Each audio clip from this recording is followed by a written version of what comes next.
What's good? What's good? Shalom, shalom. I know y'all see the title. What would Jesus do? Right? That's the title. Yeah, might be familiar. We was, a while back we had started off reading in the book of Matthew. I know we didn't finish, of course, but we was gonna read the whole New Testament and all that cool stuff, right? And so yeah, we're just gonna pick up where we left off at. I'm just gonna go back a little bit into like chapter, like halfway through chapter 6, then whatever, right? So yeah, so now purpose of this lesson is because we go to a lot of us grow up in church or we learn about Jesus or whatever, right? And we learn about the man, but we never actually, from what I have seen, nobody actually knows what he taught. They know what he did, but nobody knows the words that he actually taught. And that's important, because a lot of people say they believe in Jesus or whatever, but they, don't actually know the life he lived or what he taught. So, outside of what they've been taught, via church or whatever they heard through the grapevine, right? So, without further ado, we're going to get right into it, right? Of course, all praises to the Most High God, Yahweh, and His only begotten Son, Yahweh Shai, who the world calls Jesus Christ, right? So yeah, we're going to get right into it. We're going to just start off with start off with John 7:38 first, right? So it says, "He that believe on me, as the scripture hath said, out of his belly should flow rivers of living water," right? So, and that's what we want. We want those that living water to flow through us, that wisdom, that knowledge, that understanding, right? And so that's why we're reading about, Yahweh Shai, who the world calls Jesus, right? And learning what he actually taught, and not just going off of what, people say or whatever, right? We're gonna get it from, from the man himself, right? So, so just get into it, right? Let's go to Matthew. So I'm gonna start at Matthew 6:24, right? I mean, we read this before. I think we left off at we read this chapter, but I'm just gonna go over it again because I think it's some important things in there that people don't realize is being said. And could I really truthfully believe? Cause I ain't gonna front, cause we've been I've been bouncing back between the World War III stuff. But we probably really on 8 and 9. But we're going to go back a little bit. We're going to cover it all. Right? So, we got time. So, yeah. So, we're going to start at 6:24. Matthew 6:24, right? So, alright. Boom, boom, boom. So, this is I believe it's still part of the Sermon on the Mount, right? So it says, "No man can serve two masters, for either he will hate one and love the other, or else he will hold to one and despise the other. Ye cannot serve God and mammon," right? So meaning, you can't have two masters, right? And, a lot of our people and people in general have a hard time with separating time for God, right? And whenever you putting something before the Most High, you essentially serving two masters. Rather it's your job, your relationship, your children, your friends, or whatever. If you value that more than you're building a relationship with the Most High, then you're essentially serving two gods. And or anything that you put that's taking up your time from worshiping God or showing reverence to God. That is, what is he, he's saying is, no man can serve two masters, for either he will hate the one and love the other, or else he will hold to one and despise the other. Ye cannot serve God and mammon, right? So, like I said, you will love the one and hate the other, meaning you're going to be devoting your attention, to that one thing more so than the other thing that you also care about. So something is getting neglected, is basically what he's saying. And in this context is what he's saying, the Most High is getting neglected for earthly things that, that we may want to do, or, may want to, be a part of, or, so stuff like that, right? So it says, therefore I say unto you, take no thought for your life, what ye shall eat, or what ye shall drink, nor yet for your body what ye shall put on. Is not the life that is not that life more than meat, and the body more than raiment, right? So meaning, like a lot of us will worry ourselves sick, trying to figure out how this is going to happen, how this is going to work, and all that stuff. But you got to understand, like, if we say we believe in God and we trust in God, we have to trust that, whatever we going through, He's going to pull us through it. All we have to do is keep the faith. But a lot of us get caught up in that worrying, and that worrying leads to depression. And depression leads to all types of other, emotions that come with that, right? So it says, therefore I say unto you, take no thought for your life, what ye shall eat, nor what ye shall drink, nor yet for your body, what ye shall put on. It is not the life more than meat, and more than the body than raiment, right? So it says, so now, and just thinking about Ecclesiasticus 4 and 28, it says, strive unto truth, strive for truth unto death, right? So we should always be looking to try to, not worry ourselves to death, but that truth, which, is keeping those commandments, keeping the commandments to death. Strive unto truth and that wisdom and that knowledge. Because the Bible tells you that in our hard times, our wisdom and our knowledge is what's going to keep us safe. Because we're going to be able to focus when things is going array. And, you're going to be able to navigate through those problems that you may be going through. And, because and which makes sense, because if you have a clear head when you're going through something or a problem occurs, when you have that clear focus, you're able to, see X, Y, and Z and see, okay, this is how we can navigate through it. So it says, boom, boom, boom. And it says, behold the fowls of the air, for they sow not, neither do they reap, nor gather unto barns, yet our heavenly Father feeds them.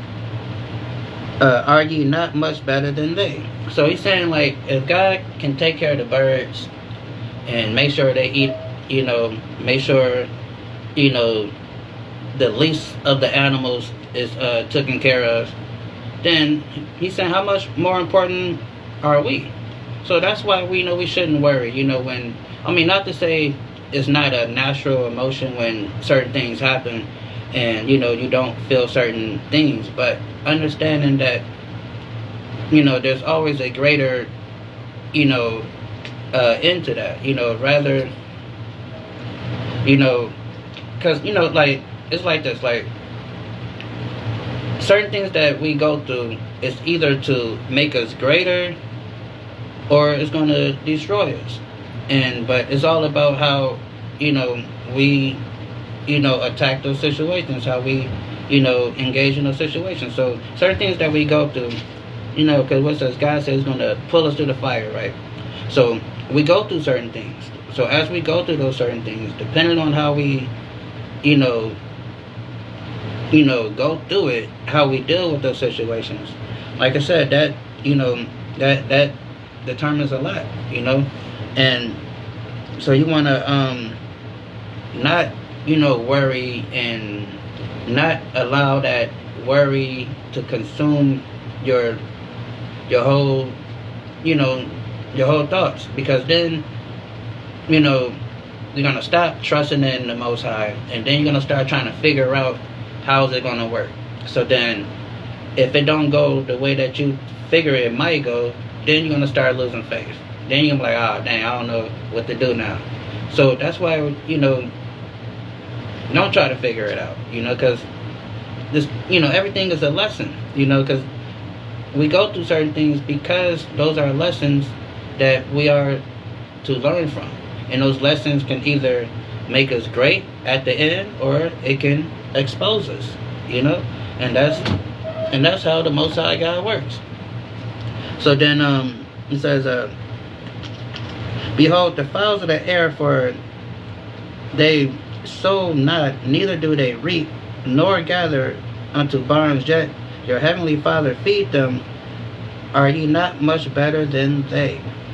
Right, and that's deep, because I got a little air conditioning thingy thing hanging on my window, and these birds been nesting in my like how they got the little outer frame of the air conditioning thing that the air conditioner sit in. So these birds been nesting in there for a nice little minute.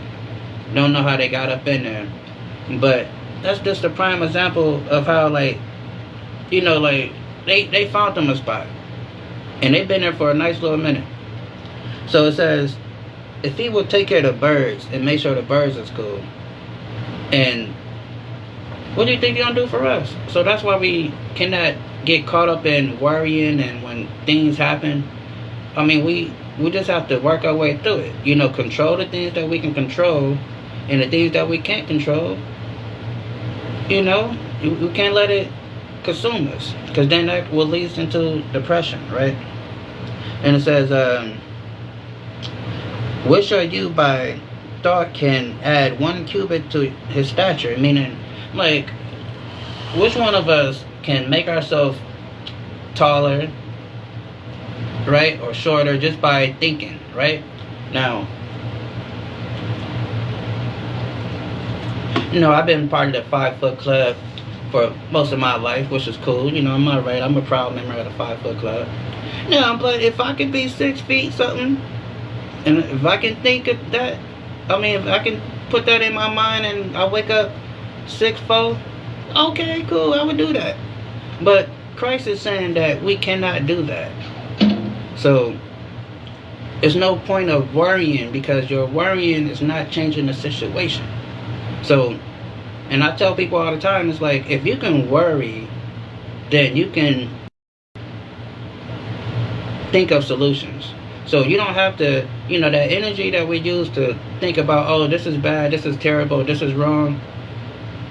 We can think about, how can I fix this situation? How can I, move to the situation so it don't happen again? Or if it happened again, I know how to move through it next time. That's a different thought process versus, this is wrong, this is terrible, oh my God, right?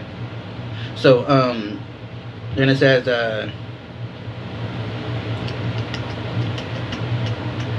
where I'm at, boom, boom, boom. Then it says, it says, and yet if I say unto you, no, let me go right here, boom, boom, boom. So it says, and why take ye thought for raiment? Consider the lilies of the field, and how they grow, they toil not, neither do they spin, right?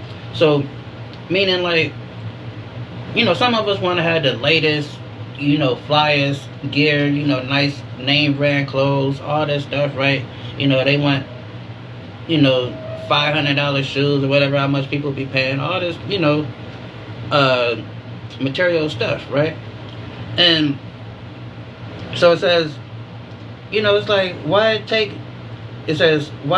ye thought of your raiment, meaning your clothes, your apparel, right? And a lot of us, there's nothing wrong with being in fashion. I'm a fashion guy, right? But, But when you get to the point where you're trying to keep up with the Joneses, where you're going broke or barely surviving because you want to try to stay fly because that person is fly, you know, then you messing up the game, right? So, and that's what he's telling you. Like, don't worry about your clothes and having the latest this and the latest that, right? Because just like how God take care of the flowers in the spring, like, okay, we in the winter time, so you go out to the field, you're not going to see anything but ice. But every spring, those beautiful colored flowers come right back in the same spot where they was, right? So don't worry about, you know, being, you know, fresh to death and all that cool stuff, and especially if it's not, you know, if it's, you know, hurting you. You know what I'm saying? Like Kevin Hart got a joke where he's talking about how he stopped hanging out with basketball players or people that's richer than him. He said, because, you know, and that's the thing. And a lot of times we have friends or people that, and we try to keep up with them. You know what I'm saying? So, you know, I'm not going to run down the whole joke because, you know, everybody familiar with that joke. But, yeah, so Kevin Hart speaks about it, you know. So it says, consider the lilies of the field and how they grow, and they toil not, neither do they spin. And yet I say unto you that even Solomon of all his glory was not arrayed like one of these. Wherefore, if God so clothes the grass of the field, which today is and tomorrow, and cast unto and cast unto the oven, shall he not much more clothe you, O ye tongue twister, ye of little faith, right? And that's the thing. A lot of people, a lot of people. I say this all the time. Like, as I begin to read this and stuff and reflect on this religion, I come to find out that people don't actually believe this. They don't believe what this book says, right? And because we have such little faith. And what confirmed it for me was a few years ago when the C-19 stuff happened, the COVID-19 went out, you know, and everybody went crazy, losing their mind, right? And, you know, churches closing and all that stuff, right? And then listening to people, how scared people were. Not to say that people, I mean, we know, yeah, people died. I mean, I know people that died, right? So I'm not saying it wasn't a real thing. But what did he say? Ye of little faith, right? And that's how we end up panicking and worrying and going, oh my God, the sky is falling. Because it says, ye of little faith, right? And that's what happens, because it says, O ye of little faith, therefore take no thought, saying, what should I eat, nor what should we drink, or what for should we be clothed? For after these things do the Gentiles seek, for your heavenly Father knoweth that ye have need for all things, right? So, and that's the thing. We have a mighty God, right? That understands what we need, right? We are his children, right? And like a good parent take care of his children, right? But of course, you know, your children have to be obedient, because I mean, also a good parent is not going to bless a disobedient child, right? You're not going to buy your kid a PS5 if they messing up in school and doing and not taking care of things at the house, right? So, but a good parent take care of their kids, right? So, and if you're a black, Hispanic, and Native American person on this side of the world, you are his kid, right? And it says, let's go to Acts real quick. Let's jump to Acts. Let's get Acts 7 and 51. Acts 7 and 51, right? Acts 7 and 51. It says, ye stiff-necked and uncircumcised in heart and ear, ye do always resist the Holy Ghost, as your father did. As your father did, so do ye, right? And that's the thing, right? Our people, we can be really stiff necked and like to the point where, it's like it's hard to tell one of us something. You know what I'm saying? Like, people don't like, correction. Or should I say, our people don't like correction. We have a phrase that we say, who does N-word think he talking to? Who does N-word think he is? That's what we say about each other, because we have no respect for each other. So we have a hard time getting that correction. So even if you are dealing with, one another, oftentimes you can't get to a level of peace because people think that, it's something. I mean, it sounds cool, right? But when you actually think about it in context of how we're supposed to deal with each other, it really sounds stupid. Like, people say, I don't. It's a little something I see people posting. It says, I don't care what's your reason for not messing with me, blah blah. I don't know, but basically, it's like, and I see a lot of people posting that. But it's like, when you look at the context of that, because the Bible says if you have a problem with your fellow Israelite, you go to them and you tell them, hey, this is the issue I got with you. I didn't like X, Y, and Z, blah, blah, blah. And y'all talk about it. But if you have somebody that don't even want to have the conversation, then you cannot talk to that person and establish some type of peace. So if we walking around with this attitude like, okay, if you feel like I did wrong to you, I don't care. Fuck your feelings. For pardon my language. But that's basically what people are saying. So when you have that attitude, you cannot fix problems, right? Because it takes two. Just like it takes two to argue, it takes two to fix something if it's an issue, right? Between those two people, right? So it says, after these the Gentiles seek, and for your heavenly Father knoweth that ye have need for all these things, right? And that chord. Hold on. One second. Right?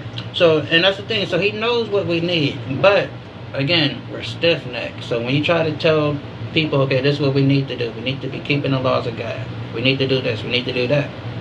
We don't want the correction. Right? And that's why a lot of us don't know actually what's in this book. Right? So, moving on. And it says, but seek ye the first the kingdom of God and his righteousness, and all things shall be added unto you. Right? So, and that's the thing, we should be seeking God's righteousness, seeking the kingdom, right? Trying to understand these laws, statutes, and commandments. Come back to the Most High, repent, right? That's what we're supposed to do. When we seek God, right, we come back to following the commandments and doing what God asks us to do. All those little material things that Jesus was speaking about a little earlier, about how people be chasing and want, those things will be added to you, right? But don't go chasing. That should not be the goal, and go chasing after those things, because God is going to see you, then he's going to bless you, right? That's how it works. But if you go around, like, what's that T.I. song? If it ain't about the money, right? If you out there like that, right? Then, like I said, then you're already getting your blessing, because you're doing it for your own personal reason. But seek the kingdom first, meaning try to do what God wants you to do, right? Understand what that is. Understand what the Bible is. Understand who you are, right? And then as you coming back to the law, statutes, and commandments, keeping the laws, keeping the faith, doing what the Most High God asks us to do, then those different desires and things that you may want, nice car, nice house, whatever, he will give those to you, right? you'll be in a situation. I mean, because I'm sure we all had these experiences. I mean, because God is, God is fair like that. We all share some of these experiences. A blessing is falling in your hands and you don't know where it came from. Like, dang, this is great. Okay, I wasn't expecting this, right? And that's how it happens. When you wasn't seeking it, you wasn't chasing after it, but because you was doing X, Y, Z, God said, okay, I'm going to throw you that. You know what I'm saying? Because I know this is what you want. I'm going to throw you that, right? And that's how it goes, right? But it says, but seek ye first the kingdom and its righteousness, and all things shall be added to you, right? Let's get Romans 11:7 really quick.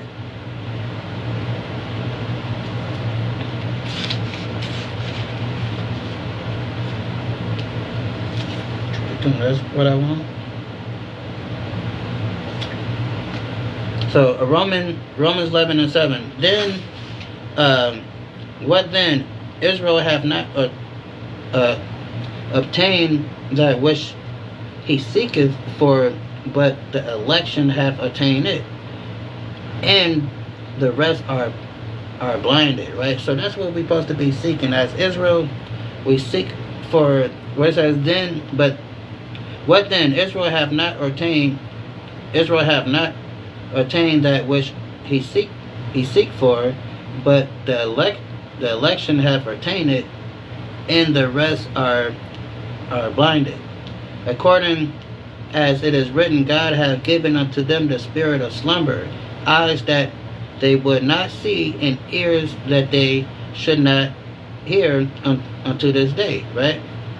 So, and that's with a lot of people, because when you trying to explain, the truth to them, and you break it down like you're talking to a little 2-year-old, and they just don't get it, that's because it says right here that according as it is written, God has given them the spirit of slumber, eyes that they should not see, and ears that they should not hear unto this day, right? So that's why it's important to seek after the Most High God first, because you don't want to be the dumb, deaf, and blind out here. It's a lot of people out here like that, right? It's a lot of people that think they know something and they really don't know a goddamn thing. Because when you actually try to put whatever they think they know to the test, that we run into those people. They get upset. You ask one question, the qualifying question to whatever bullcrap they just said to you, they get upset. Because they're just saying stuff. And they know they're just saying stuff. And they never have to defend the stuff that they're saying. So when you have a question for what the stuff that they say, they get upset. Right? So that's why we need to seek after the truth. Like how it says, Ecclesiasticus 4:28, how we said, paraphrase earlier, seek the truth unto death, right? Always seeking knowledge, right? Always trying to get that understanding. You know what I'm saying? So it says, according as it is written, God has given them the spirit of slumber, eyes that they should not see, and ears that they should not hear unto this day. So, and a lot of people fall into that category where they just, it's no reaching them. You done broke it down to it's simple, but it's just no reaching them. And God got it like that because it's some people that is just not going to get it because God don't want them to get it. And that's just what it is. Then sometimes if you what they call beating a dead horse, essentially to a certain extent, you're almost going to be fighting against God, trying to convince certain people certain truths.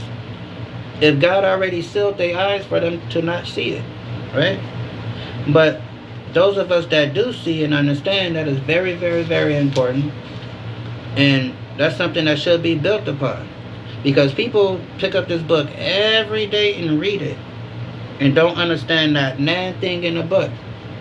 But the fact that we can pick it up and understand it, that is a blessing, right? And that's something that we should want to build on, because that means God wants you to understand it. You know what I mean? Think about it. How many people do we know that pick up this book and be like, yeah, I read the Bible, but I just don't know what that thing is saying. I don't know what it's talking about. Right? I just don't get it. Right? But for those of us that can read this thing and understand and break it down, that is a blessing. Because not everybody is afforded that knowledge. Because it's easy to just read this thing and don't get nothing out of it. Right? People do it all the time.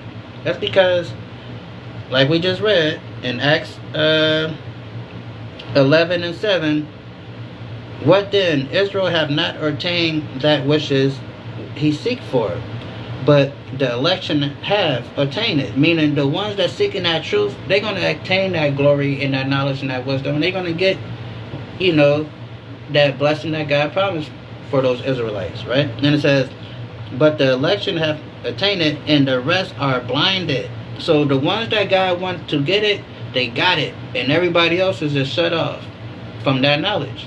Because that's how he wanted it. That's why it's important if you to understand it, to want to understand it. Because if you don't, because like I said, it's a cold game. Because everybody think that God is just God that just want everybody to just be in one big family. No, we just read here that he put certain people purposely in a slumber sleep so they don't understand it. And we can read Christ's words where he says it too. Then we can also go in Isaiah where Isaiah says that how God had put certain people in a state of sleep. You know what I'm saying? You know how we say now, yeah, we woke. You know what I'm saying? Everybody's talking about they woke. But there's some people that are asleep, right? And God don't like that, right? So it says, what I'm looking for, boom, boom, boom. Trying to find, hold on one second, 142, Psalms 119 and 142. Thy righteousness, this is Psalms 119 and 142. Thy righteousness is a everlasting righteousness. In thy law, which is the commandments, keeping the law is the truth. Right? Is the truth, right? So that's what we need to be striving for the truth, because the law is what gives us our righteousness, right? Because the law is righteous. So when we keep the law, that makes us righteous, right? So it's not some mystical hocus pocus stuff you hear like the old church sister talking about righteousness or the pastor talking about righteousness, but nobody gives you the clear definition of what is righteousness. And it tells you right here, Psalms 119, 142, thy righteousness is everlasting, thy righteousness in thy law is the truth, right? So that's what we should be striving for, right? Let's get boom, boom, boom, boom, boom, boom, boom. I think I won't.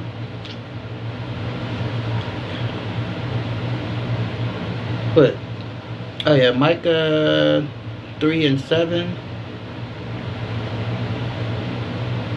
Is that what I want? Because of Malachi. I always be getting confused with Micah and Malachi. But we're going to figure it out. Definitely going to figure it out, Joe. Got that. Micah, Becca, Zechariah.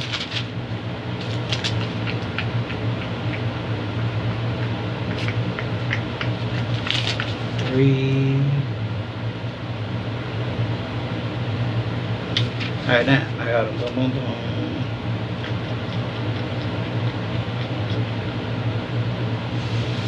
Hey, my bad. Hold on 1 second. What was that? X.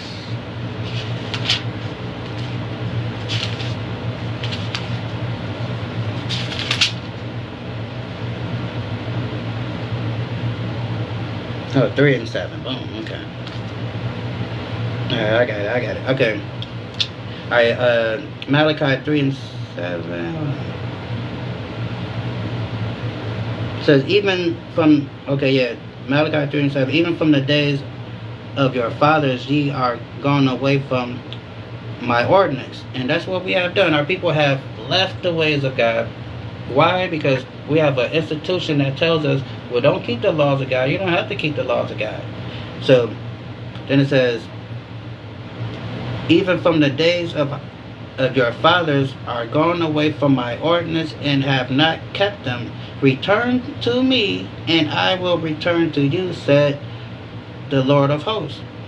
But ye said, where then shall we return? Right? So, right?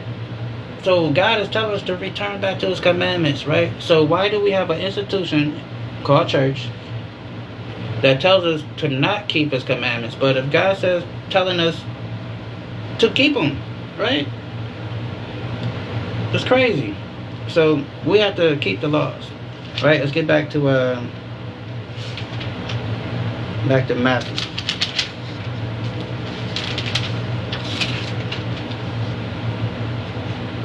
It says, seek, but Matthew, go back to Matthew. It says, but seek ye first the kingdom of God and His righteousness, and all things shall be added. Therefore, take no thought for tomorrow, for the tomorrow shall take thought for the things of itself. Sufficient unto the days is the evil thereof. So meaning, like, we always don't stress yourself out worrying about this and that and this and that. Understanding that we have a powerful God that take care of His children. That is basically what our King Jesus is saying right there, right? Yahweh Shai, right? So chapter 7, then it says, judge not that ye be not judged, for with what judgment ye judge, ye shall be judged. With that measure shall be measured to you again, right? So now people take this scripture. This is another scripture that's like kind of like on a like being taken out of context a lot, So what he's saying is, when you judge somebody, the what you using to judge, like your measurement of whatever your strictness or whatever type of judgment you use to make your call on whatever matter you judge. What he's saying is, you be fair and you use that same method for the next situation. You don't adjust it and be like, all right, well, that's my friend, so I'm gonna, I ain't gonna, look at, I'm gonna turn a blind eye to that, or that's my cousin, that's my mom, that's my mother, that's my grandmother. You know what I'm saying? No, you can't do that. What did Kendrick Lamar say? I cut my grandmother off and she don't see it like I see it, right? So you can't do that. That's what he's saying. He's not saying don't judge, unless you don't want to be judged. That's not what he's saying, because that's commonly how most people take it. But what he's saying is, be fair in your judgment. Don't, be like, all right, I'm gonna pour this person a half a cup of coffee, and then I'm gonna pour this person a full cup of coffee. Even though they both asked for coffee, right? So that's what he's saying. Be fair. That's what he's saying. Because because the Bible tells you in the book of Peter that the righteous people are gonna judge the earth, right? So if we're going to judge the earth, and we are the judges of the earth, the Bible calls us the judges, right? Let's get that really, really quick, right? Let's get that.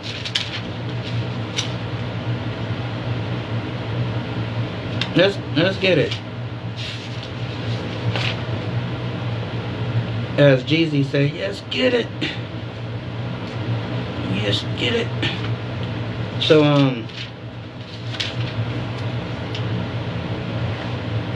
Job 9 and 24. The earth is given into the hands of the wicked. Meaning, wicked people control this earth, right? And it says, he covered the faces of the judges.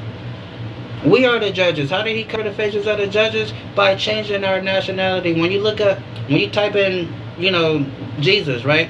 Type in Jesus, they're gonna show you some little homosexual looking guy with blonde hair and blue eyes, right? You type in angels, they're gonna show you some little half naked baby holding a bow and arrow, right? They changed the faces of the judges because we are the judges. The Israelites are the judges, and they whitewashed it, right? What they call it, iconoclasm. They whitewashed everything. So it says, the earth is given to the hand of the wicked.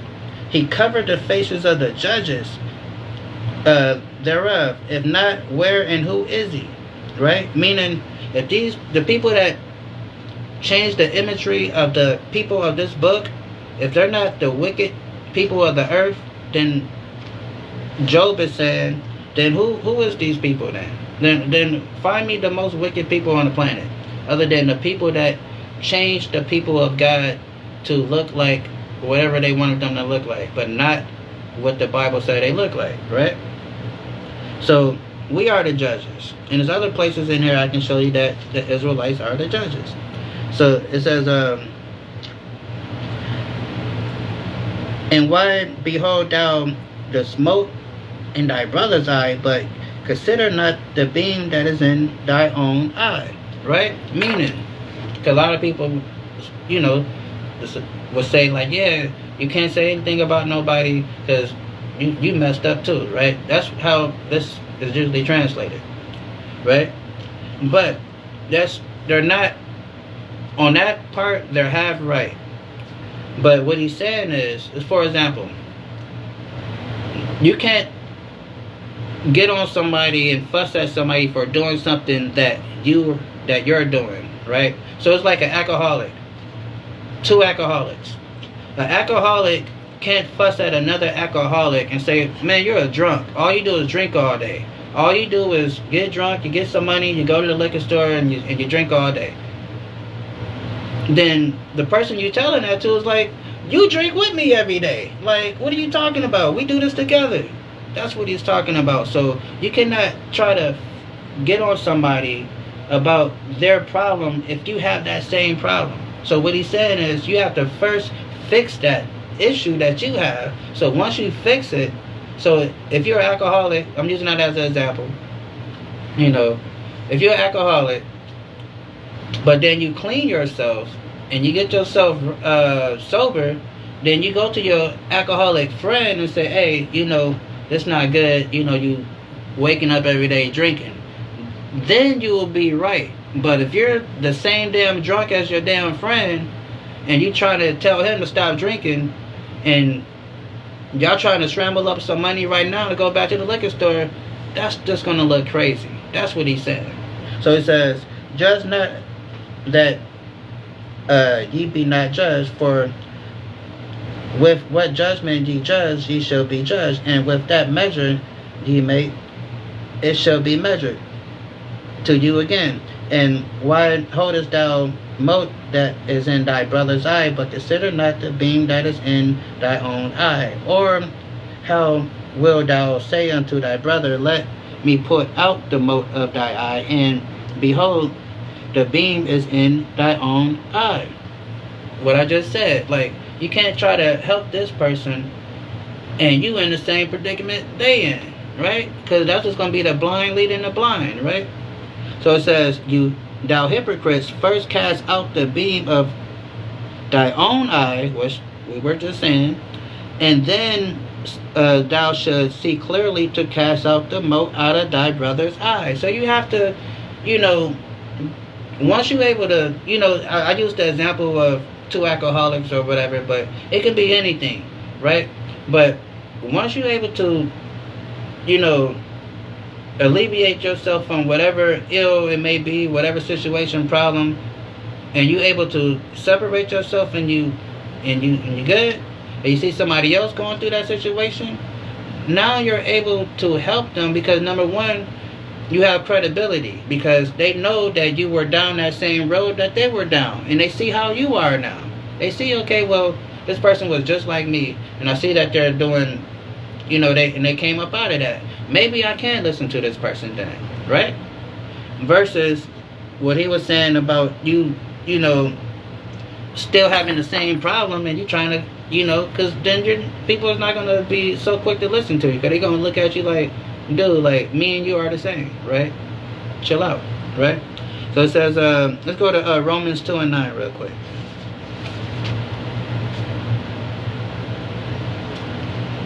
Romans 2 and 9.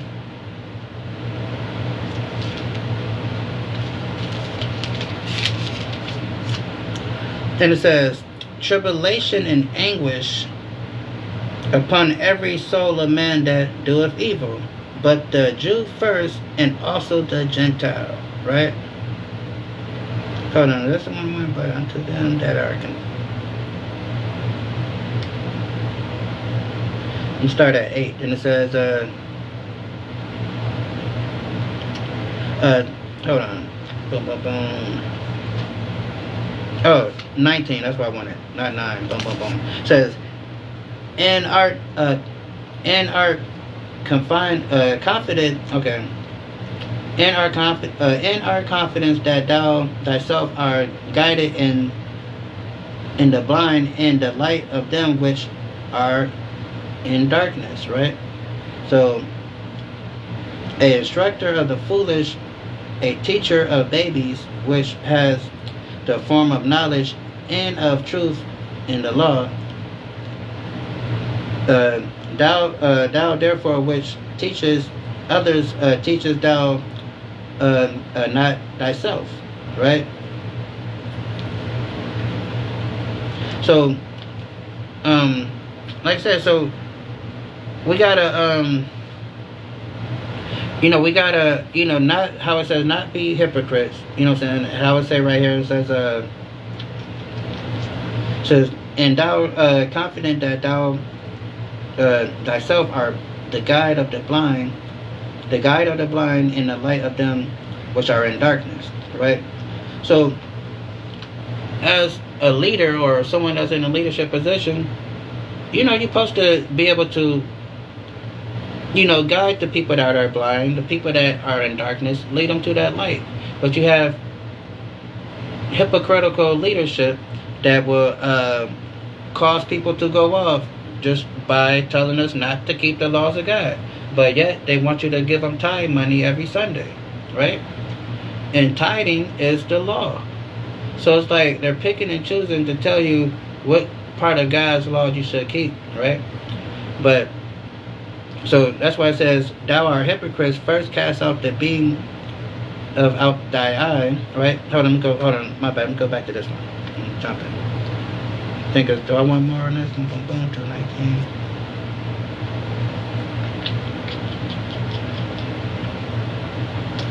And it says, boom, boom, boom. A instructor of the foolish, a teacher of babies, which has from the knowledge, which formed the knowledge and the truth of the law. Thou, therefore, which teaches another, teachest thou not thyself. Thou preachest a man should not steal, does thou steal? Thou hast says a man should not commit adultery, dost thou commit adultery? So saying that, you have these, cause speaking about these hypocritical teachers, and like I said, so in leading people the wrong way, right? So, and that's what a lot of these churches have done to our people. That's why when we look across the board in our community, we see what we see, because we're not keeping the laws of God, right? And when you read the contract that God made with us, with our ancestors, the Israelites, He laid out specific conditions that were going to happen to His people, whether good or bad, within that contract that we took with Him, right? So now, of course, since we're not holding our end of the bargain, like I said, we can look across America, look at how our communities is, and see what's going on, and see the results, right? We can look at our history for the last 400-500 years being over here, and see the effects of not keeping the laws of God, right? So, moving on. It says, back to Matthew 7, and it says, give not which is holy unto the dogs, neither cast ye your pearls before the swine, lest they trample under them, under their feet, and turn again and rend you, right? So meaning like you have now in this context, dogs is a euphemism or a derogatory term for anybody outside of Israel, right? So yes, God called other nations, not God, take that back. Jesus called other nations dogs, that is not Israelites. It says, give not which is holy unto dogs, neither cast your pearls before swine, lest they trample them under their feet. Meaning, don't be, giving kicking knowledge, kicking wisdom to people that's unworthy, that don't even, that's not gonna, take the knowledge and do something with it. They're just gonna try to scoff you for knowing something, right? And that's what happened. It's like what it says. So neither cast your pearls before a swine, lest they trample them under their feet, their feet, and turn against and render you. So, like I said, you have people that will scoff you or whatever, right? Because you're trying to, teach them something, but then since they don't know anything, and a lot of people, instead of admitting that they don't know something, they rather try to make fun of what you know, right? Instead of just humbling down and saying, yeah, I didn't know that. I just learned something, right? But it's the fact that you have a certain group of people that believe they know everything. So then when they come to a topic that they don't know, they feel embarrassed. And, then they, get agitated and probably don't want to have a conversation oftentimes, right? Because they know in that subject that they're not familiar with, and they don't want to appear to look stupid because they're so prideful that they don't want to look stupid. They don't want to look like they don't know anything, right? Because they're so used to telling people stuff and not having people actually challenge what they have to say, right? But we don't do that here. We don't let people just say stuff. You know what I'm saying? We ask questions, right? So and that's the thing, like, so a lot of times you try to talk to people, or not only that, or it can be that, or it can be something that's that's just for us. We always want to share and and incorporate everybody into what we're doing, right? So it says don't do that. You know what I'm saying? Keep what's holy, right? And we are a holy people, right? And the word holy means separate. To separate. That's what the word holy means, right? And it says, ask and it shall be given to you. Seek and ye shall find. Knock and it shall be open unto you. For everyone that seek, that asketh, receive, and he that seek, find, and to him that knock, it shall be open. Or what man is there? What man is there of you whom is his son as bread, and will give him a stone, right? So basically saying like we was reading in the other chapter, that we have a God that will take care of us, that will fight for us, that will provide for us. All we have to do is keep the commandments. So, and God is our Father, right? So he's asking the question like, what good parent, when their kids come to them and say that they're hungry, instead of giving them food, they give them rocks, give them a big stone, right? That's what he's asking.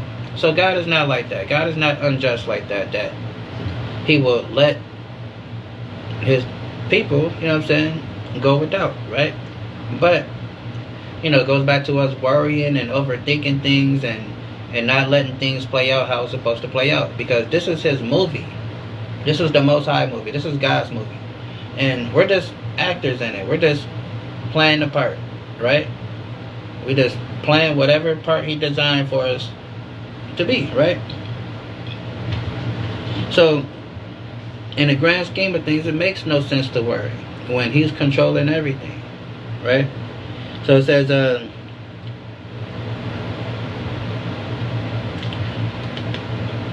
and it says, boom, boom, boom. Or what man is there of you whom, okay, yeah, I read that. Then it says, or if he asks a fish, will he give him a serpent? If ye then being evil, know how to give good gifts unto your children, how much more shall your Father which is in heaven giving good things to them that ask Him.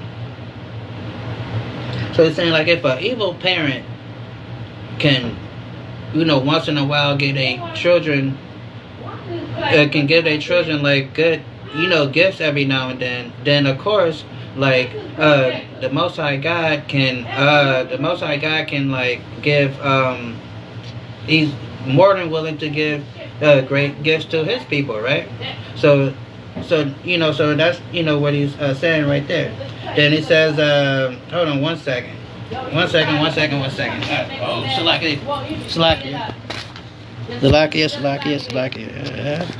Hold up.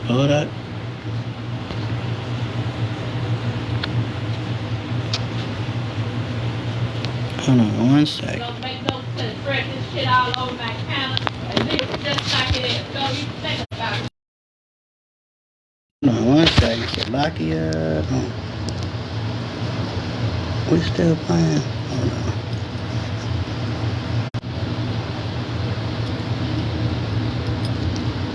I don't know what's up with this connection. And we gravy.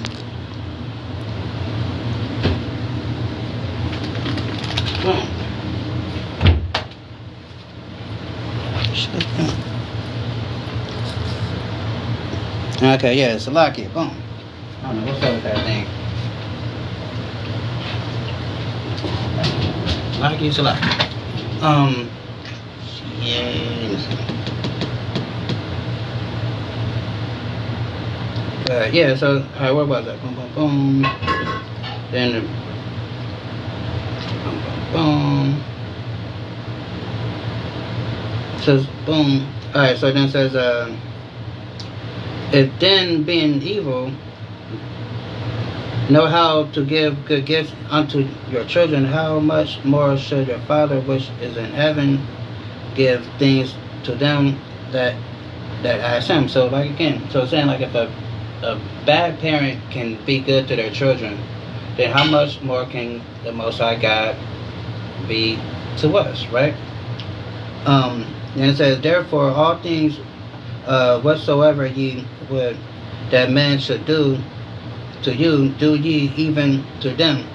For this is the law and the prophets, right?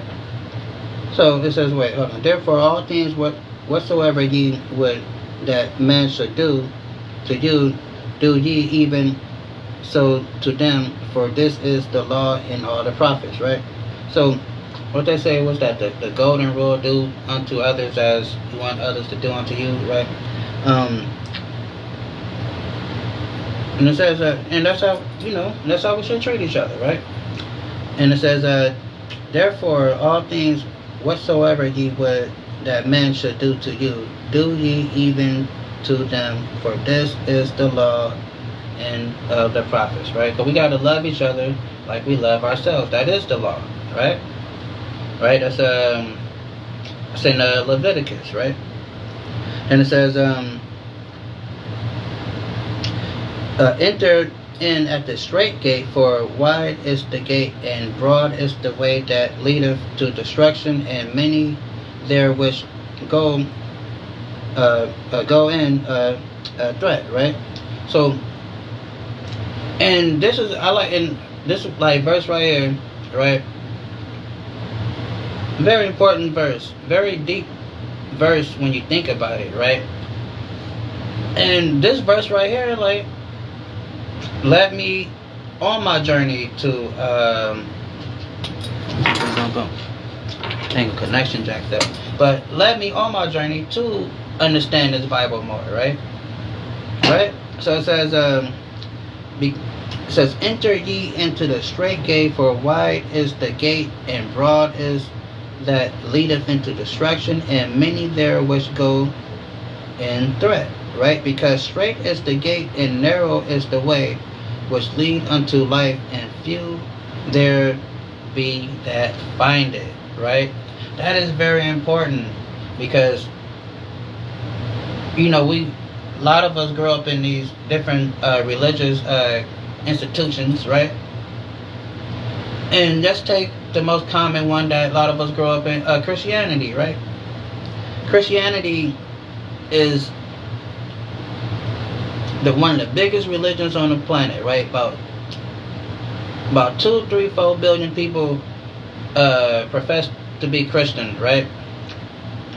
So now, Jesus, Yahushua, just told us, what did he just say? It says, "Enter in the straight gate, for wide is the gate, and broad is the way that leadeth into destruction." Right? So we have to ask ourselves these questions, right? Like, how is Christianity the straight gate if Christianity is the most popular religion on the planet? Like, then there are 3 billion people call themselves Christians, right? So then if Jesus saying that few will find, what it says, "Enter into the straight gate, wide is the gate," then it said, jump down here, "because straight is the gate, and narrow is the way which lead unto life, and few there be that find it." So you have then there half the world claiming to be Christian. Got Christianity in all 7 continents around the world, even in the remote islands, right? We see Christianity, and we know the Bible says that the gospel has to be, pushed all, around the world, right? So we have to ask ourselves a question, like, what we have been learning through church, is that the truth? Is that the straight way that Jesus is telling us to follow? Because, we can look at the history of Christianity itself, the institution, and look at, the fruit of it. Because what did Jesus say? You would know them by their fruit, right? Your fruit is your actions, right? Your reputation. So just look at the reputation of Christianity, right? What is it? It's a murderous religion. It killed. It went around the whole world conquering and killing everybody, right? That's the fruits of Christianity. The reason a lot of us call ourselves Christians today is because our people were beaten and taught Christianity. That's the fruits of Christianity, right? So the Bible says you would know them by their fruits, right? So it says, "Enter ye into the straight gate, for wide is the gate, and broad is the way that leadeth into destruction, and many enter which go therein, because the straight gate and narrow is the way which leadeth into destruction, and few be there that find it." So when I read this, and along with that verse I had mentioned earlier in Isaiah about God putting like blinders on people and not allowing certain people to understand the wisdom, and couple it with this verse here, I had to ask myself a question. Like, is this the thing that we should be following? Right? But then the Bible tells you that in the last days, knowledge is going to increase. Wisdom is going to, increase. And this people, the real children of Israel, is going to wake up in the last days. And that's what's happening now. That's why we're able to understand this book now, right? So it says, Beware of the false prophet which come to you in sheep clothing, but inward they are ravaging wolves. Right? Um, and ye know them by their fruit. Do men gather grapes of thorns or figs of thistles? Right? So, and that's with a lot of these religions, right? Coming in wolves in sheep clothing, right? Coming with as false prophets, saying every like all everything all paths leads to God. No matter if you're a Buddhist, a Muslim, a Christian, whatever, it's all the same God. No, it's not. Okay, and I'll argue with anybody about that. It's not the same God. Why is it not the same God? Why is Allah is not the same God in this book? Why is Krishna or Shiva is not the same God in this book? Why is Ra and Buddha is not the same God in this book? Why? Because, like every other God within the pantheon, they have qualifications that their worshippers have to do. Number one, they have names. Then they have certain qualifications that their worshippers have to do. Certain ways that the God of this Bible, the God of Israel, require his people to worship him. And it's different than what the Muslims say, what Allah says. And it's different than what Buddha says and Krishna and all them people say. So no, it's not the same God, because we don't worship him the same way. They're not like us, right? As God say, there's no God before me, right? And there's no God after me. He is God by himself. So no, they're not all the same God, because you worship them differently, right? So if you're worshiping something differently, it cannot be the same. If you're calling it by a different name, it cannot be the same, right? So it says, and ye shall know them by their fruits. Do men gather grapes of thorns and figs of thistles, and even so.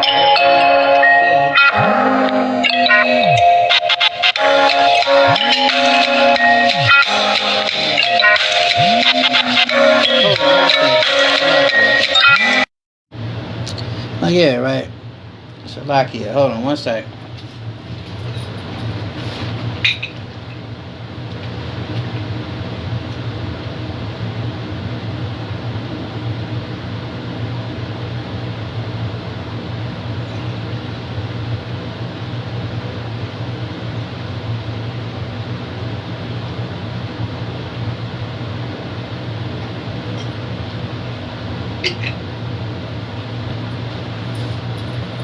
Alright, Slovakia. But yeah. So, yeah. I thought I was my 7th school calling. There was some other crazy stuff happening back. Sound like a bill collector. I don't know, or one of those scammers, but who knows?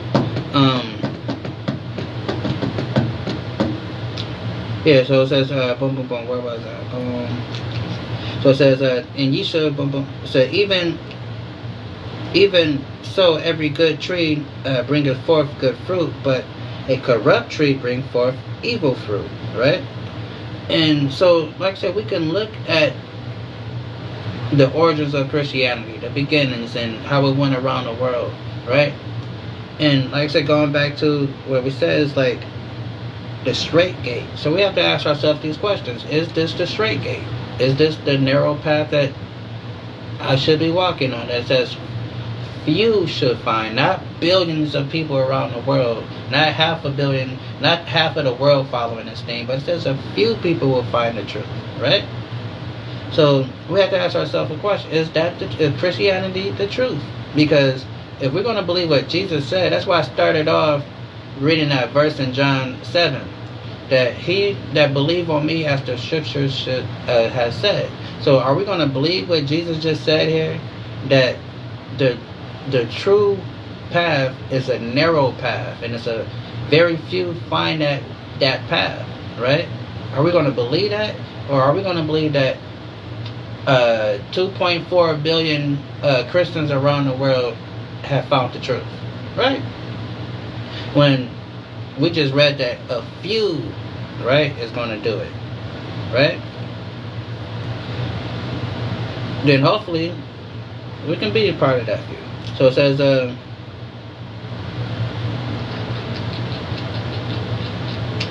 it says, boom, boom, boom. It says, every tree that brings forth not good fruit is hewed down and cast into the fire. Therefore, by their fruit ye shall know them. Not everyone that says unto me, Lord, Lord, shall enter into the kingdom of heaven, but he that doeth the will of my Father which is in heaven. Many will say in that day, Lord, Lord, have not we prophesied in thy name, and have cast out devils in thy name, and have done many wonderful works, right?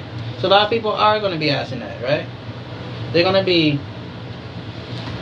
thinking that, because they never ask themselves the tough question. What I've been raised to follow, is this the narrow path that Jesus said that we should, that we have to find, right? So they're going to think that they're been doing the righteous thing, they've been on the right path, right? But they're going to find out that they've been serving themselves or Satan this whole time. No matter if you're sitting in a church, in a pulpit, or whatever you call yourself doing, right? And that's what, those people are going to find out. And then it says, then I will profess unto them, I never knew you. Depart from me, ye that work iniquity, right? So a lot of people get caught up on certain things, right? They think because things are well or going well, or that's a A-OK from God, that's a blessing, but not knowing that, and we can read it, that certain God can set up certain things to make it seem like that, but those things can trip you up at the end. Like it tells you that there are ways that seem right unto us, but those ways lead into destruction, right? So it says, therefore whosoever hear these sayings of mine and do them, I will liken him unto a wise man that built his house upon a rock. So we have to know what Jesus is teaching, right? Because he's saying if you understand what he's talking about, it's going to bring you that wisdom, right? So it says, in the rain descended, and the floods came, and the winds blew and beat upon the house, and it fell not, for it was founded on a rock, right? So having that solid foundation, and that's what a lot of our people don't be having a lot of times. They don't have that solid foundation where, it don't matter what a person say, it don't matter. Like for example, I'm gonna use myself first. I have a solid foundation, right? Like a person can't come to me with a new religion or a new age concept and be like, hey, look, check this out, blah blah blah, and trying to convince me that this is the way, when my foundation was just set upon a rock, was a solid foundation. It can't be moved. It's nothing you can tell me. I tell people all the time, if you want to tell me something, it has like spiritually, whatever, how you want to phrase it, it have to be Bible related. Because if you can't explain it to me within this context, then I mean, like I said, it's like your foundation is shaky. You're not gonna have that solid foundation. That's why a lot of times people they'll believe this one day and they believe that the next day, or they try to mix certain teachings together. Like you got the Christmas. I don't know if I'm saying it right. The Muslim Christian people, or you got the Jewish Muslim Christian people that's trying to mix all three together. That's not how this goes, right? Because again, God is separate by himself. He tells you there's no other God with him. You can't put another God with him. So trying to mix religions together, trying to mix mix spiritual teachers together, you breaking the first commandment, which is putting another God before him. And you don't even know it. Because we're taught in this society that, oh yeah, it's all God. Everything leads to God, So you can believe this, you can believe that, but it's all the same God. But it's not the same God because, again, we can establish that by the names, the attributes, what it is required to serve them, and what their rules are and what their guidelines is, right? So we know that they're not the same, right? So it says and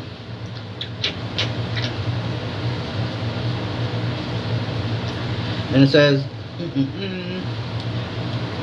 then it says, and everyone that hear these sayings of mine and do them not shall be likened unto a foolish man that built his house upon sand. And the rain descended, and the floods came, and the winds blew and beat upon the house, and it fell, and a great and it fell. I'm gonna read it right. And fell, and great was the fall of it. Right, and that's how it be sometimes. Like, especially in this atmosphere, like in this arena, I see people all the time that, that don't have a solid foundation in what they believe, and then they're just everywhere with it, like they're mixing, what the Bible say with some other stuff that they done came up with, or they're, looking at some other stuff, and then they're mixing it in with the Bible. Now, there's nothing wrong with learning other cultures. I do that all the time. I learn other religions and other belief systems, but I don't look at it and be like, oh, well, shoot, maybe the Bible is not true, because the Bible is our book, my culture. My people wrote this book. Just like the Chinese wrote about Buddha, and they can write whatever they want to write about him. The East Indians wrote about Krishna and Shiva, and they can write whatever they want to write about him. And people are free to read those things. But, the problem is when we read these things and we try to incorporate them into our spiritual system, which we should know that our system is separate. That's what it means to be holy. It says, thou art a holy people. I have separated you from everyone else. That's Deuteronomy 7:6. But we like to assimilate to everyone else and want everybody else to assimilate into our stuff. And then we wonder why we don't control none of our culture. We wonder why hip-hop is ran by people that don't look like us, right? So that's what happens. So it says,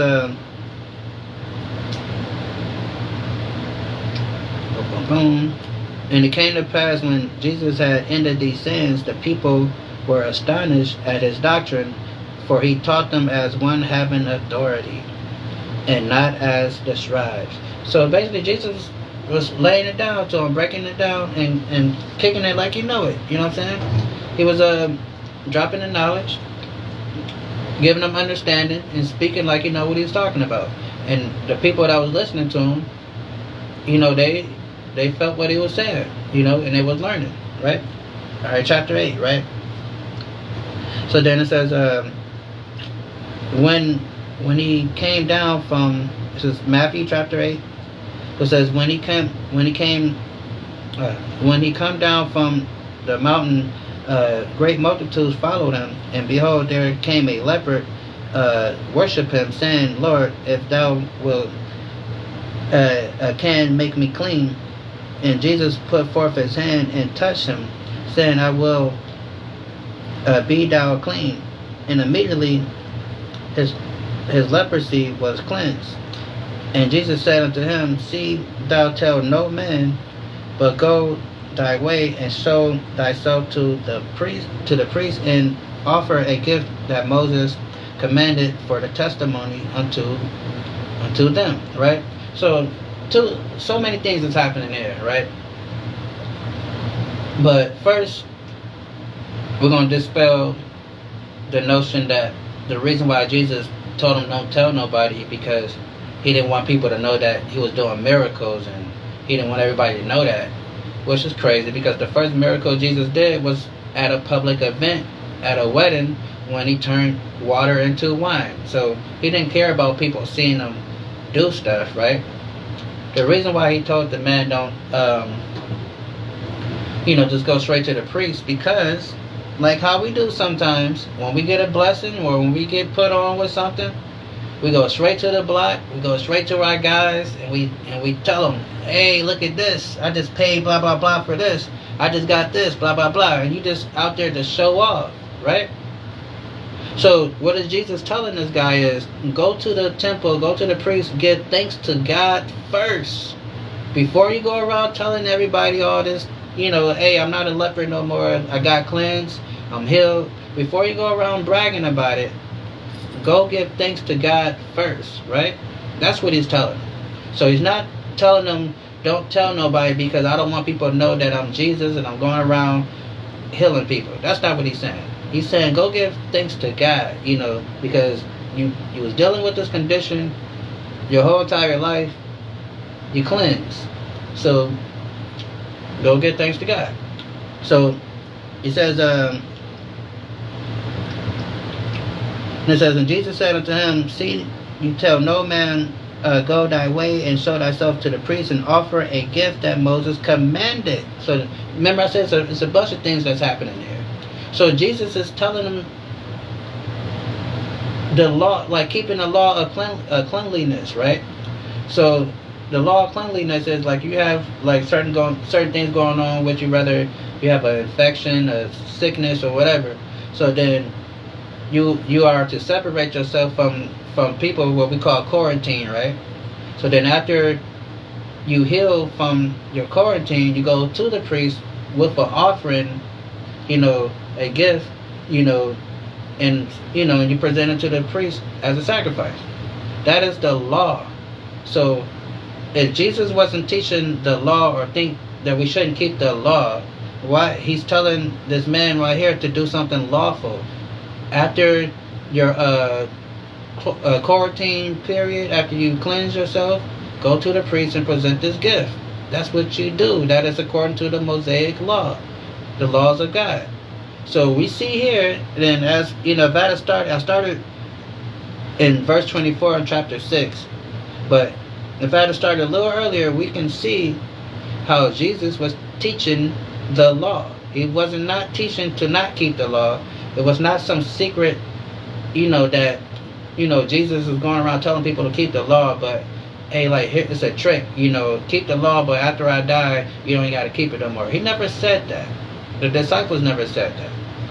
He never said that, right? Especially we read earlier, in, what was that? In Isaiah, that we have to keep the law and come back to the commandments for God to save us out of our conditions that we're in, right?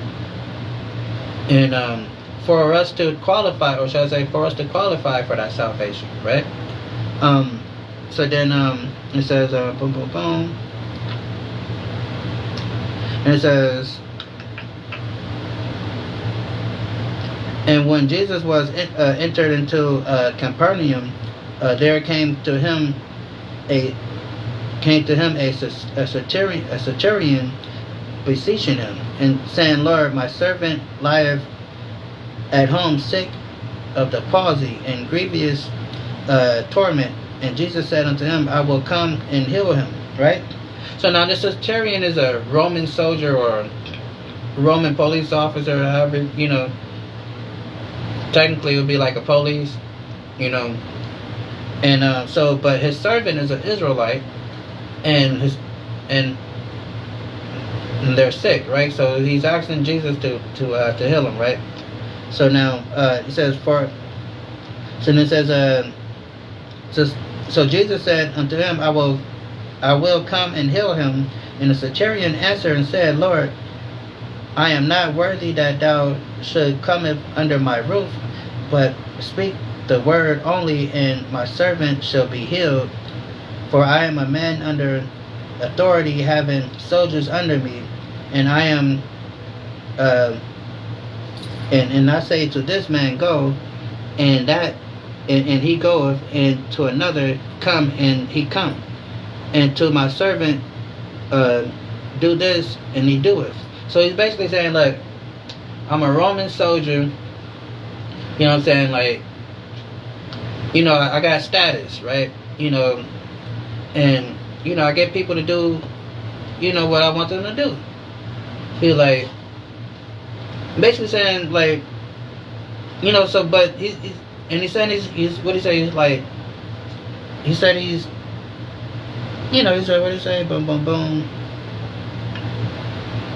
He said, I'm not worthy that thou should cometh under my roof, but speak the word only, and my servant shall be healed, right?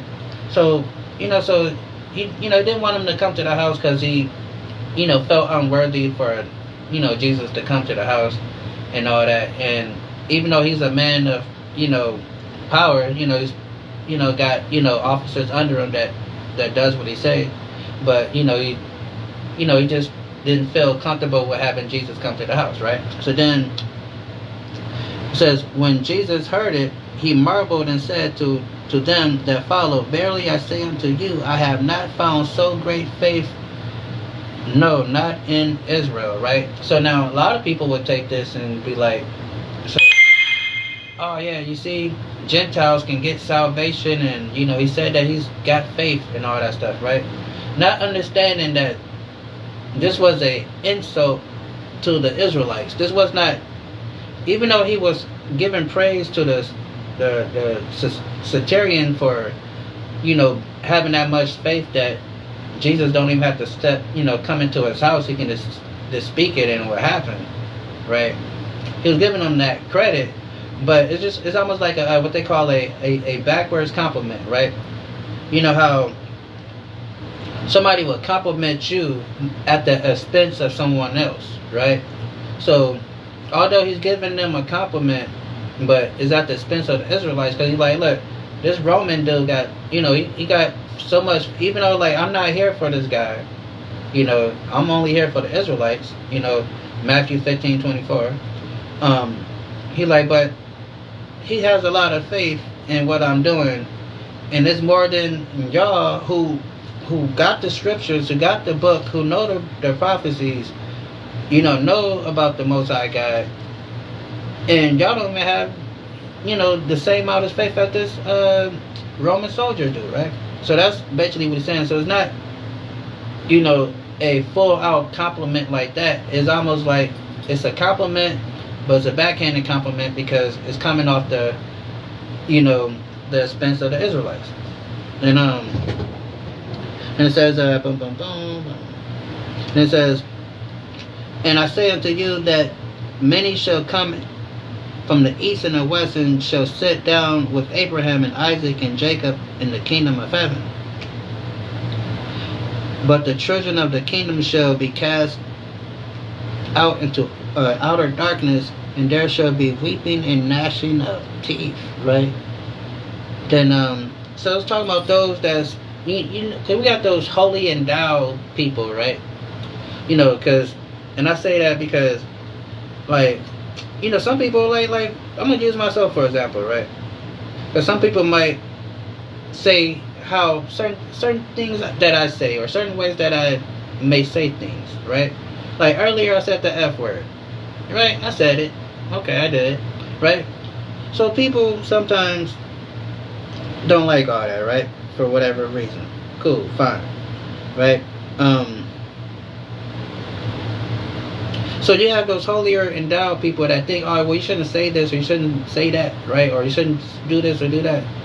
But what he's saying, those is going to be one that's going to be weeping and gnashing of teeth in outer darkness, right? It says, but the children of the kingdom shall be cast out into outer darkness. There shall be weeping and gnashing of teeth, right?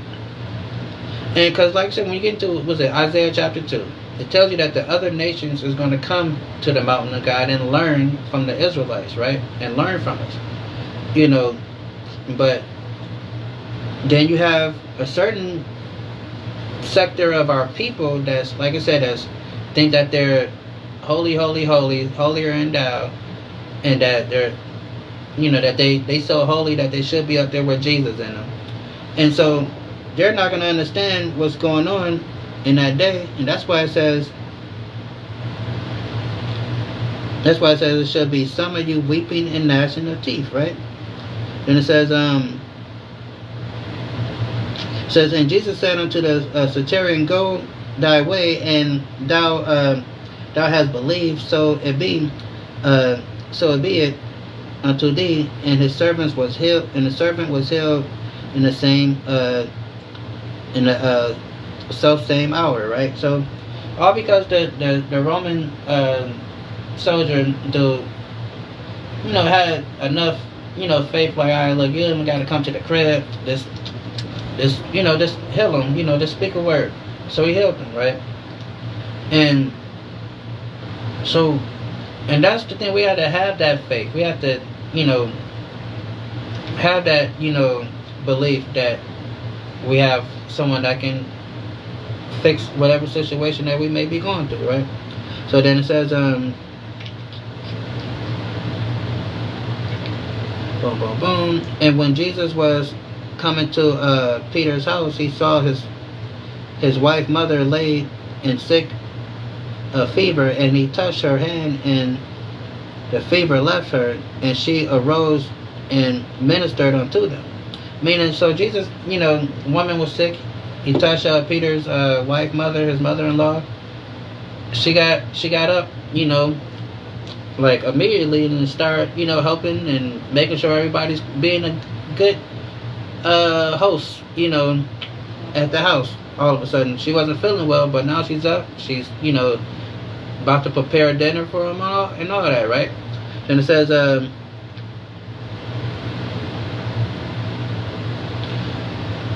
and when the even came, they brought unto him many that were possessed with devils, and he cast out the spirits with his word, and healed all that were sick, that might be fulfilled which was spoken by Elias the prophet, saying, himself took our infirmities and bare our sickness.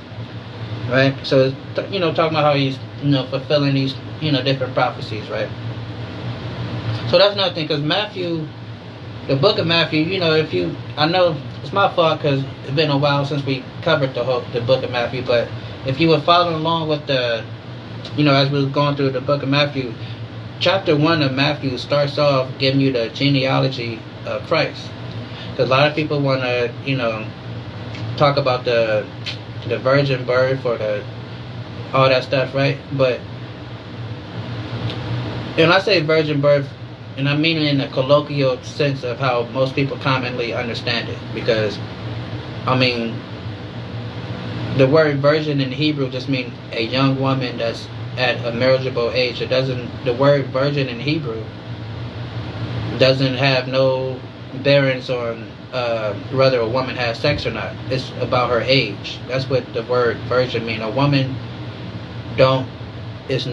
a woman become a virgin. She's not born a virgin. So as she gets older and go through puberty, and how they say, like, as flowers bloom, she starts to fill out and start getting her little womanly shape, then she becomes a virgin, a young woman, right? So then it says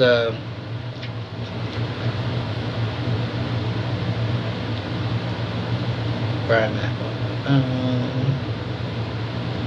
It says, and when the even came, they brought unto him many that were possessed, and the devils cast the spirits with his word, and healed all that were sick, that might be fulfilled which was spoken by Elias the prophet, saying unto him, took our infirmities and bare our sickness. Now Jesus was great. Now when Jesus saw the great multitude about him, he gave a commandment to depart unto the other side, and certain scribes came, and he said unto them, Master, I follow thee wherever so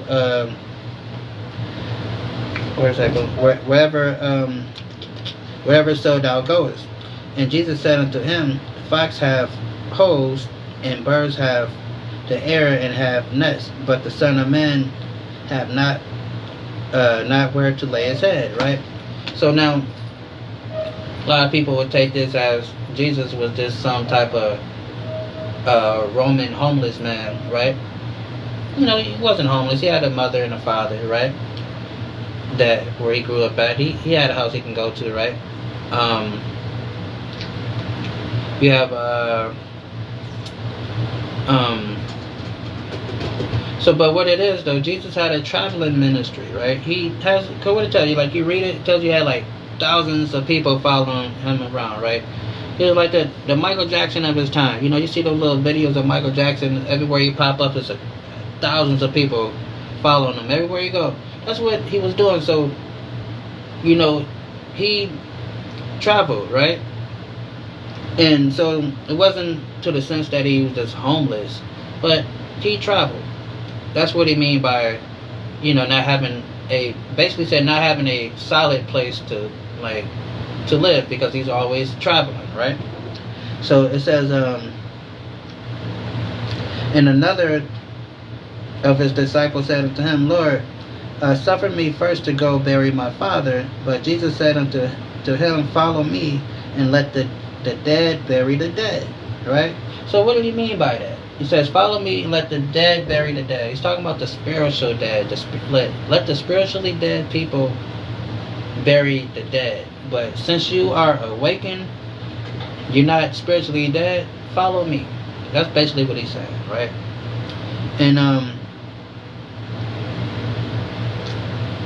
And when he was entered into the ship, his disciples followed him, and behold, there arose a great tempest in the area, so much that the ship was covered with waves, but he was asleep. And the disciples came to him and awoke him, saying, Lord, save us, we perish. And he said unto them, why are ye fearful, O ye little faith? Then he arose, right? So, this one is on the boat, it's all like kind of, all messed up with the waves and stuff. And it says, and rebuked the winds and the sea, and there was a great calm. But the men marveled, saying, what manner of man is this, that even the winds and the sea obey him, right? So they was amazed that, he was able to, get the sea to calm down. And when he was come to the other side of the country of Gerson, whatever how you say that, there he met him two possessed with devils, and came out of the tombs exceeding fierce, so that no man might pass by that way, right? So these two people hanging out in the graveyard, right? They was possessed by demons. They was into that necromancy type stuff, those people that like to be around dead bodies and stuff like that, or like go to cemeteries and hang out and do weird stuff, right? That's what we're seeing here, right? So it says, and behold, they cry out, saying, what have we to do with thee, Jesus, Yahushua, thou Son of God? Art thou come to hither to torture us before time? And there was a good way off from them, and good way off from them, and heard of them many and a herd of many swine feeding, right? So it says, so the devils besought him, saying, if thou cast us out, suffer us to go away into the herd of the swine. So these little demons wanted to get put into the pigs, right? And it says, and he said unto them, go. And then when they came out, they went into the herd of the swine, and behold, the herd of the swine ran violently down the steep place into the sea, and perished in the waters. And they kept them fed, and went their way into the city, and told everything and that was befallen to possession of the devils. And behold, the whole city came to meet Jesus, and when they saw him, they besought him that he would depart out of their coast, right? Now, this is funny right now. it don't seem funny, but it's funny when you think about it, right? So now he casts out these little demons, right, out of these people, right? But now the demons wanted to get into the pigs. So it made me, why I say it was funny, because I was thinking.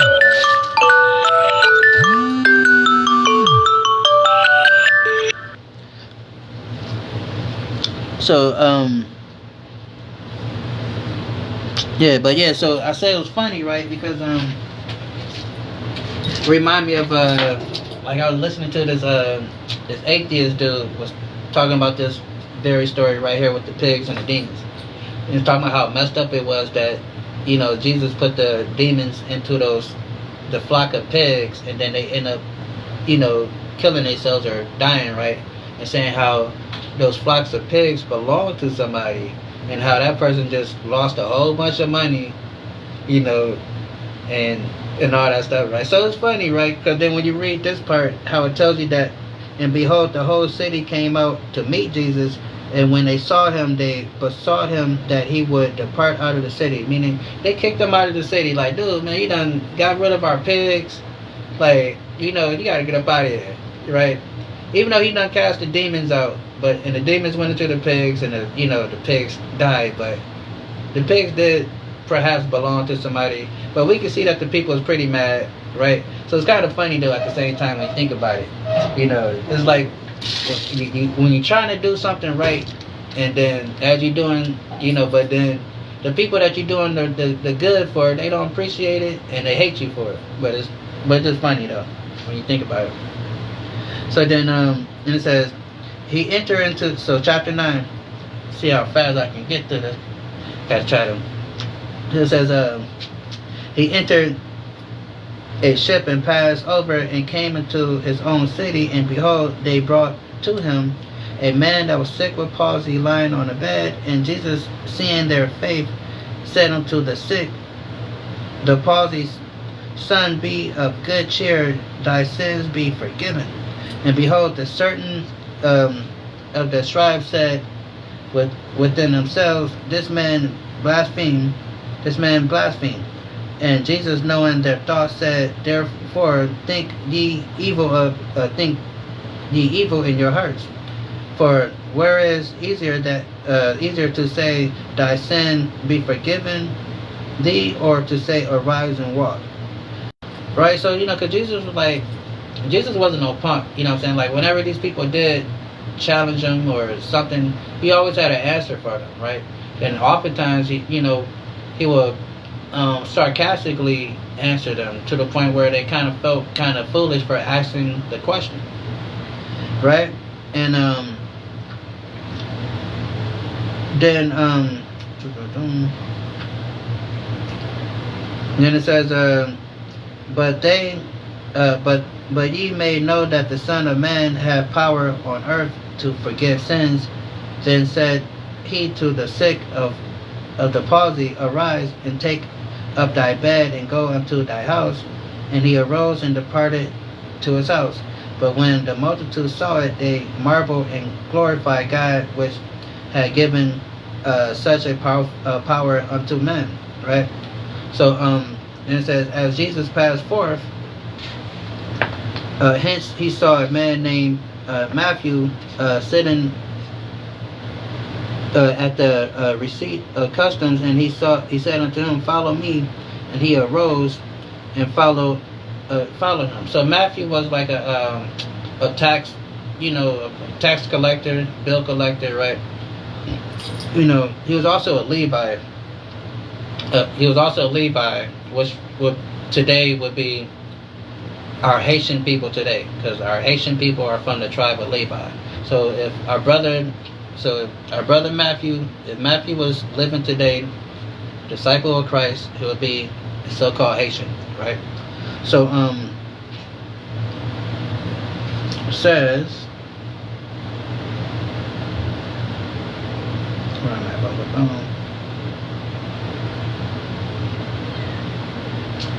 And it says, and it came to pass, Jesus sat at the meat in the house, and behold, many publicans and sinners came and sat down with him and his disciples. And when the Pharisees saw it, they said unto his disciples, why eateth your masters with republicans and sinners, right?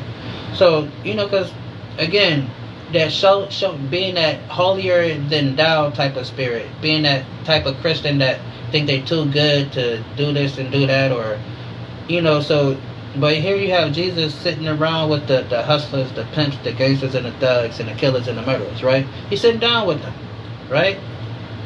And so it says, but when Jesus heard that, he said unto them that they that be whole need not a physician, but they that are sick. So he's saying, like, people that's doing with keeping the laws of God, living righteousness, they don't need that, enforcement, to do what God asked them to do, because they're doing it. It's the sinners, it's the ones that's not doing what God wants them to do. It's the ones that need the medicine, the ones that needs to be taught to. That's why another thing I never really vibe with what the church was, like, to me, when you go to church, you preaching to the choir, right? Because you sit in a building, people come to that building, and the people that's coming to that building is expecting to hear you talk or teach them something. And the people that's coming in that building, you expecting them to listen or somewhat be familiar with what you're talking about. So you're almost preaching to the choir, right? So, verses like, verses, like, just, like, I, again, use myself as an example, only because it's just more easier. Like when I do these lessons here, like when I do my, do these Bible lessons, I don't announce that I'm gonna do it. I just do it. Then whoever checks them out, they checks them out. Versus me announcing it and trying to find certain people that watch it or want to watch or look, whatever case may be. I allow people to watch that want to watch it, right? So versus seeking it, right? And so it says, but go ye and learn what the meaneth, and I will have mercy and not sacrifice, for I am not come to call the righteous, but the sinners to repentance. So, and that's the thing, is like going back to being holier and down and all that stuff. So, and cause a lot of people want to give flack to the Israelites on as far as like our teaching method or whatever, how we talk to the people, because we believe in keeping it simple. There's no need to complicate things and try to make things all unnecessary. Just keep it simple, because the Bible tells you that it's simple. Jesus said my way is simple, right? So we don't have to complicate things. It's simplicity in Christ, right? So it's not that deep. But it happens. The powers that be kind of make us think that these things are unattainable, right? Then it says, then came him the disciples of John, saying, why do we and the Pharisees fast off, but thy disciples fast not? And Jesus said unto them, can the children of the bride's chamber mourn as long as the bridegroom is with them? But the days will come when the bridegroom shall be taken from them, and then they shall fast. So is Jesus saying, like, the fact that I'm around, my disciples, my followers, it's a blessing. It's a glorious thing, because I'm here, they can learn, they can get the truth, but when I'm taken away, when I'm getting crucified, it's going to be a time of mourning, because I'm no longer here with them to guide them, if they have any questions or get caught up on something. So it's going to be a time of fasting, because sometimes people fast when they're mourning, when they're going through some stuff, right? So he said, when I'm dead and gone, that's gonna be their time to fast. But since I'm here, we celebrating, right? And it says,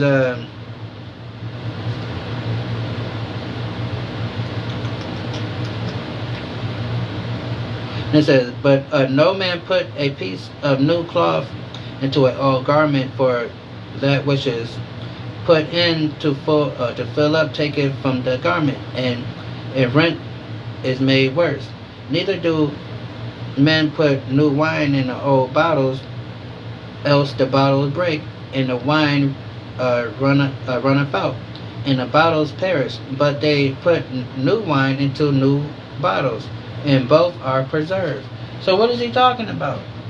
I'd be talking to my guys sometime, and I'd be telling them, we'd be having these biblical discussions, right?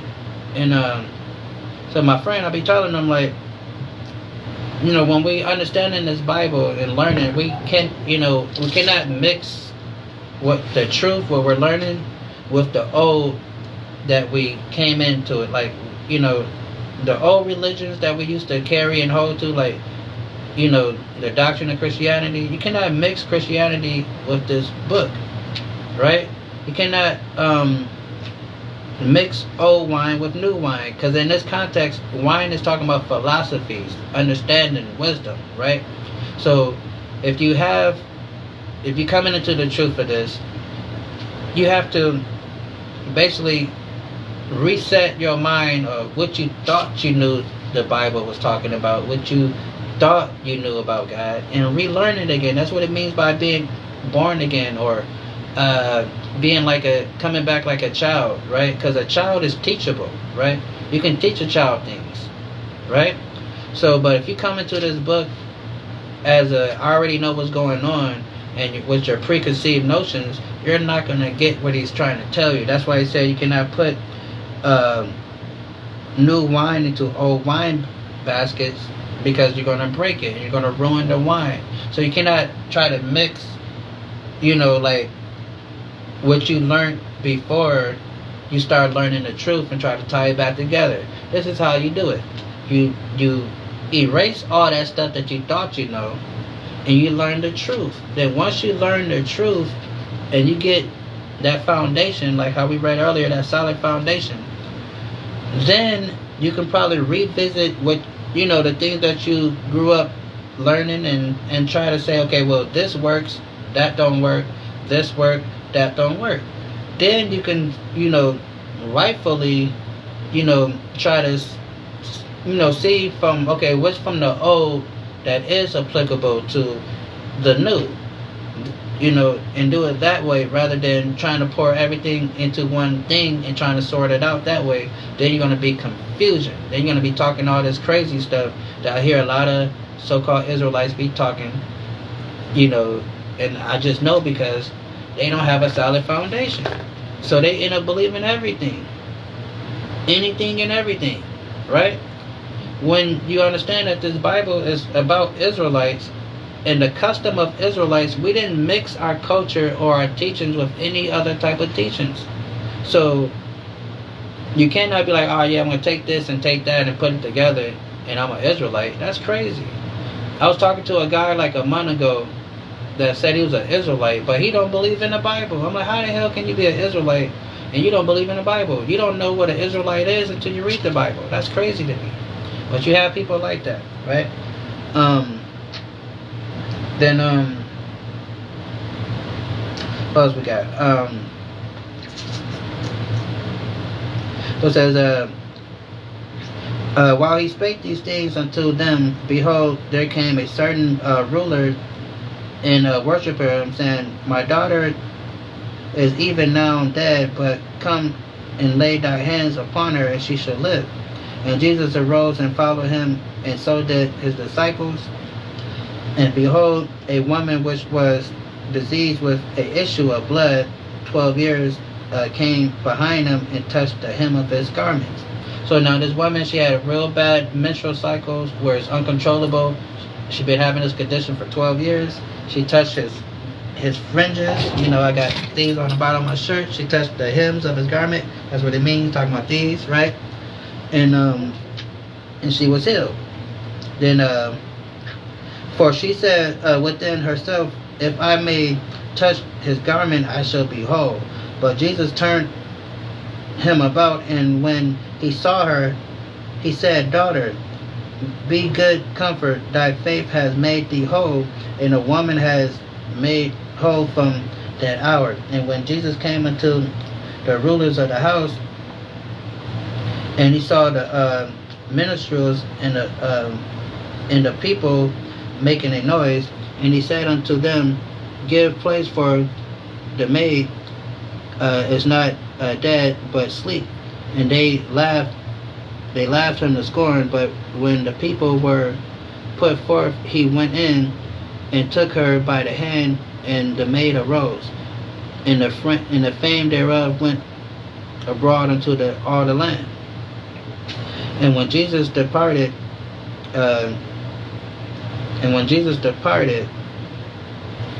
two blind men followed him, crying, saying, Thou, the Son of David, have mercy on us. And when he came into the house, the blind man came to him, and Jesus said unto him, Believe ye that I am able to do this?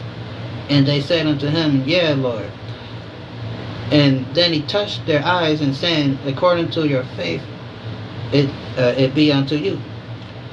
And their eyes were open, and Jesus straightly charged them, saying, See that no man knoweth. Right? So he healed the blind man, right? He's healing the sick. He's doing all this cool stuff, fulfilling prophecies, right? And the reason why all these things are being mentioned, because again, how we mentioned, Matthew started off, the first chapter of Matthew gives you the genealogy, telling you how he's connected to David, right? Physically, genetically, bloodline, umbilical cord to umbilical cord, sperm cell to sperm cell, connected to David, right? Because Jesus can only be Jesus if he matches the prophecy and goes back to the descendant of David. So that means he has to be the son of Joseph, right? Meaning there's no such thing as Mary just magically got pregnant, because then what we're reading about is not Jesus. We're reading about something else, because the Bible says Jesus have to come from seed line to seed line, from the seed of David. That's what makes him who he is, because he came from the seed of David, right? And it says,